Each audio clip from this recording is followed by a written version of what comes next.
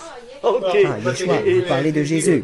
Yes, Hebrew, Aramean. Oui, c'est son nom language. hébreu. Yes, exactly. Ah, c'est son nom araméen.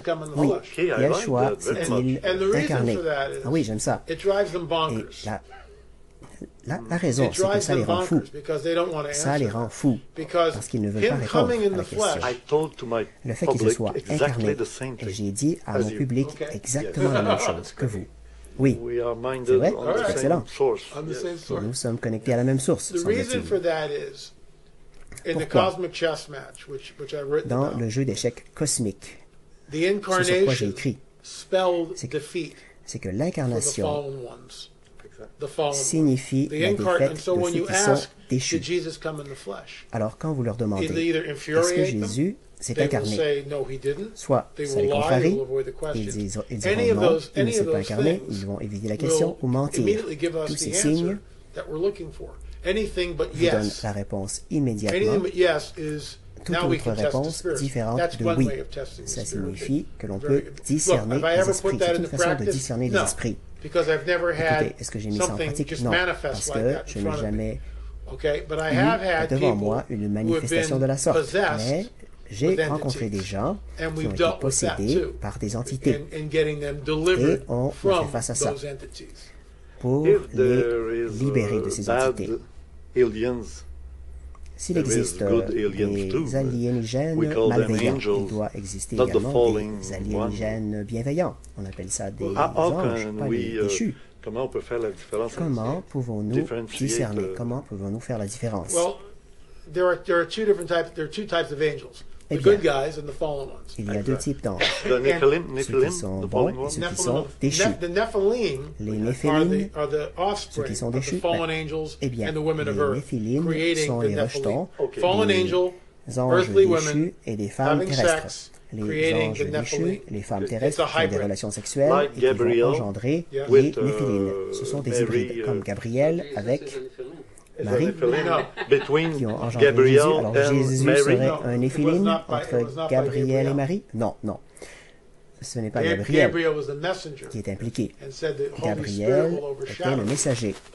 C'est le Saint-Esprit qui adombrait. Gabriel n'a pas eu de relation sexuelle avec Marie. Ça, c'est un mystère. Ce que nous voyons avec Marie, c'est que d'une façon, d'une certaine façon, elle est vierge. D'une certaine façon. Cet enfant est né en son sein par la volonté du créateur de l'esprit, de l'univers, qui a créé son ADN. Le créateur qui a créé l'ADN, sait comment manipuler l'ADN. Ça, c'est le mystère des mystères. Mais nous voyons dans la vie de Yeshua, de Jésus, encore et encore, et je ne parle pas de religion ici. Retournez voir le manuel du supernaturel, vous allez voir. Dans le monde ancien, la lèpre était une sentence de mort. Si vous étiez lépreux, homme ou femme, si vous aviez la malchance d'avoir la lèpre, c'était une sentence de mort. Il y avait une mort horrible et lente, vos membres allaient pourrir devant vos yeux. Vous étiez banni de votre famille, de votre société. Vous deviez rejoindre à une colonie de lépreux. Et les gens disaient « impur, impur » et les gens s'enfuyaient de vous. La lèpre était hautement contagieuse. Il y a une histoire dans ce manuel, la Bible, qui parle de cette histoire où Jésus était très loin de lépreux. Et les lépreux disent, Fils de David, aie pitié de nous. Yeshua répond, allez de votre chemin, vous êtes nettoyés. Tout à coup, ils réalisent qu'ils sont guéris. On peut se poser la question. Jésus ne les touche jamais. Il ne fait que leur répondre. Il les guérit de manière instantanée au niveau cellulaire, moléculaire. Comment a-t-il fait cela? Comment peut-il manipuler la matière et l'énergie d'une façon qui nous est totalement inconnue avec notre science actuelle? Ça, ce n'est qu'une question. Et quand vous lisez le guide du supernaturel, il démontre encore et encore qu'il a le contrôle total des éléments, des maladies, des anges déchus, qui le connaissent tous. Alors, nous faisons face ici à une entité, je le dis ça avec tout le respect, qui, je le crois, est l'incarnation de Dieu lui-même sur cette planète. Le véritable Dieu, pas un faux Dieu. Et pourquoi je dis ça? Les gens disent, mais allez, tu dis ça parce que tu es chrétien seulement. Non, non. Vous savez, avant que je devienne chrétien, j'avais un gourou, on a ouvert mon troisième œil, j'avais des guides esprits, j'ai passé à travers de nouvel âge.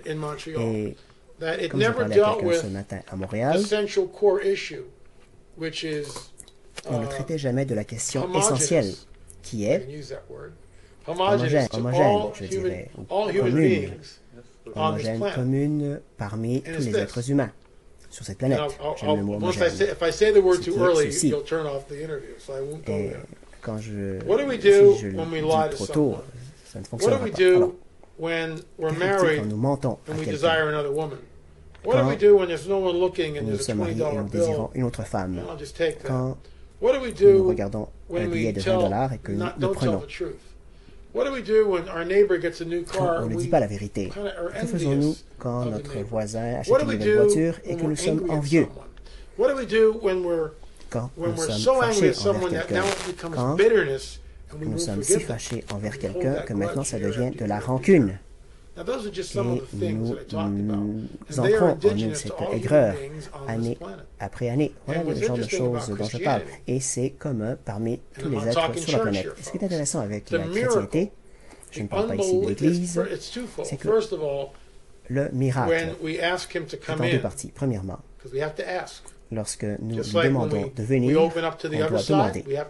Comme quand nous demandons de l'autre côté, on doit également leur demander de venir. Les extraterrestres, les alienígènes, on doit leur donner la permission de nous parler. Une fois qu'on l'a fait, ils vont arriver. C'est la même chose avec l'Esprit de Dieu, du Dieu vivant. On doit demander, viens dans ma vie et change ma vie. Ensuite, il va prendre toutes ces choses qui nous oppriment, qui nous oppressent, toutes ces choses que j'ai mentionnées, et il va les nettoyer. Parce que mon mentor, qui est mort cette année, il avait 81 ans, 82 ans, il a dit que les êtres humains sont comme des sacs à poubelle. Qu'est-ce qu'il voulait dire? Eh bien, nous, les êtres humains, nous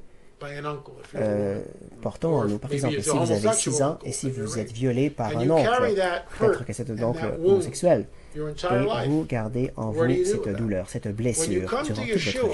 Qu'est-ce que vous faites à ce sujet? Quand vous arrivez devant Yeshua, le miracle, eh bien, la chrétienté, ce qui est incroyable. Et encore une fois, je ne parle pas de l'Église. Ici, je parle du surnaturel. Quand nous établissons cette relation, il viendra et il va prendre cette blessure qui nous a séparés, nous a brisés. C'est comme une blessure ouverte, une gangrène, parce que vous avez été violé quand vous aviez 6 ans. Il peut arriver et vous guérir de manière surnaturelle. Et voilà pourquoi c'est si incroyable. Et il y a également la vie éternelle. Je ne parle pas de ces questions de vampires. Vous parlez mieux que les prêtres. Ils devraient l'écouter. Et les prêtres, ils devraient vous entendre.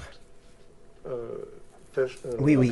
Bon, là, je me suis perdu un petit peu. J'ai divergé. Alors, ces contacts, une fois que vous êtes ouvert à une entité, alors, cette personne, cette femme s'était ouverte à une entité. L'entité ne voulait plus la laisser toute seule. L'entité a soulevé la nuit, la laissé retomber sur son lit. Les objets se déplaçaient tout seuls. Les objets volaient dans la pièce. Elle lui disait qu'elle allait mourir. Alors, dans mon livre, j'ai pris le livre, j'ai prié avec elle.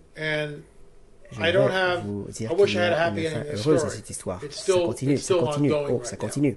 Mais ensuite, par exemple, récemment, il y a un autre cas qui s'est présenté. Ce sont des gens qui vivent au nord de l'Ohio, aux États-Unis, et ils étaient tout près du Great Circle, qui, nous croyons, est un monticule Néphilim qui date de milliers d'années.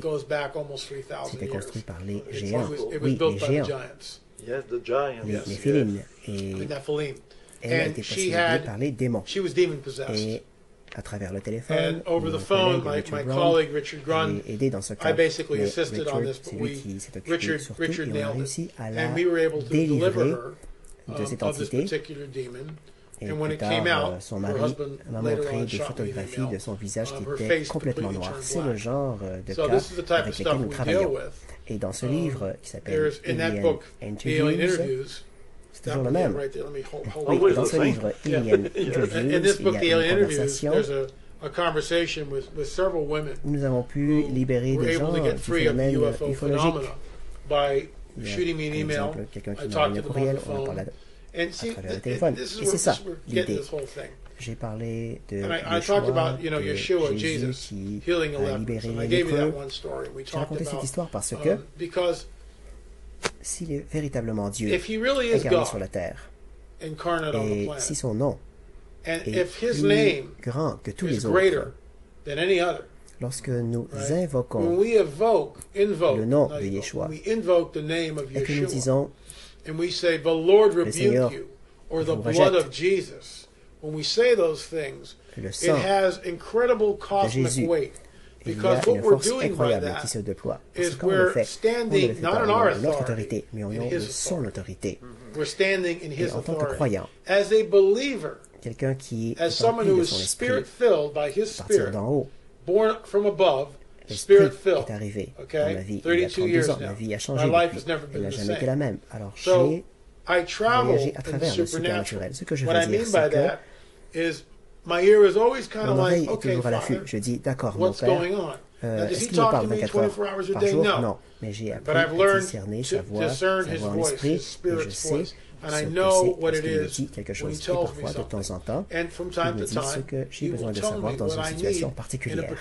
Mais ici, je parle non pas au nom de mon autorité, mais au nom de la sienne. Et quand je rencontre quelqu'un qui est possédé par un démon, je peux commander au démon de s'en aller. Je dis au nom du Seigneur, de Yeshua, je t'ordonne de sortir.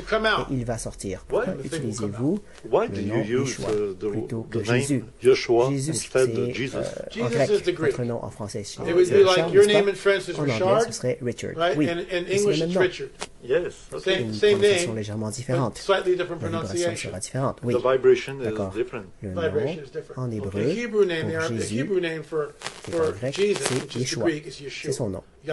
Alors, moi, je passe de l'un à l'autre, de Yeshua à Jésus. Et pour le public, c'est important de comprendre. Oui, et c'est la même chose. Jésus et Yeshua, c'est le même nom. Légèrement différent. L'un est en hébreu, l'autre est en grec. Like someone called Yahweh et Jéhovah.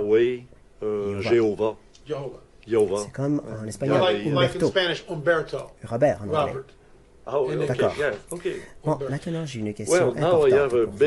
Si les extraterrestres existent, si nous existons sur cette planète, la planète Terre, les extraterrestres existent sur plusieurs autres planètes dans tout l'univers. Nous ne sommes pas les seuls. Et ils n'ont pas reçu la visite de Yeshua sur leur planète. Alors, comment pouvez-vous gérer les communications avec les extraterrestres qui proviennent d'endroits où ils n'ont jamais vu Jésus? Bonne question. C.S. Lewis a écrit un excellent livre à ce sujet. Mais avant de parler d'autres planètes, d'autres mondes, on n'est même pas certain que nous sommes véritablement dans la réalité.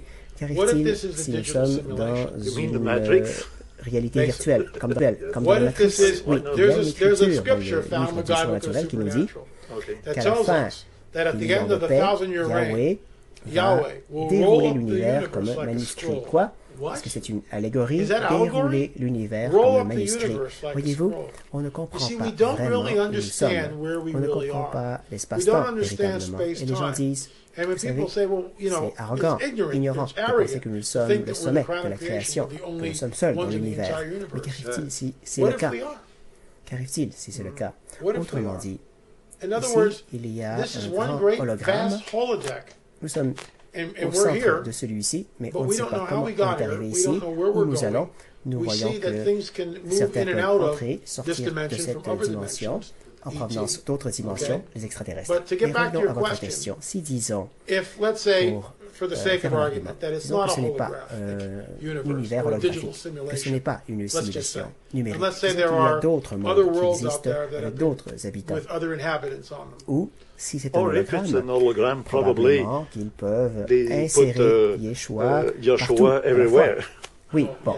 Alors, les livres de C.S. Lewis, c'est une trilogie. Out of the Silent Planet, Dark Hideous, Strength et Heredandria. Alors, c'est une trilogie. Il parle de la même chose, qui fait que sur d'autres planètes, ils réussissent à communiquer avec Yahweh. Voyez-vous, voici l'idée. Et on l'appelle Yahweh, sur une autre planète, ce serait peut-être une autre langue, il l'appellerait de façon différente, mais c'est la même chose, probablement. Oui, il ne faut pas que ce soit le cas. Ça, c'est en assumant qu'il existe une vie à l'extérieur, ailleurs, et on ne le sait pas. Avant de trouver une vie à l'extérieur, ailleurs, tout ça, ça reste théorique. Ce à quoi nous faisons face, c'est un certain type d'entité qui se manifestent sur notre planète, qui entrent et sortent avec impunité, font ce qu'elles veulent, et nous avons des preuves physiques de leur présence.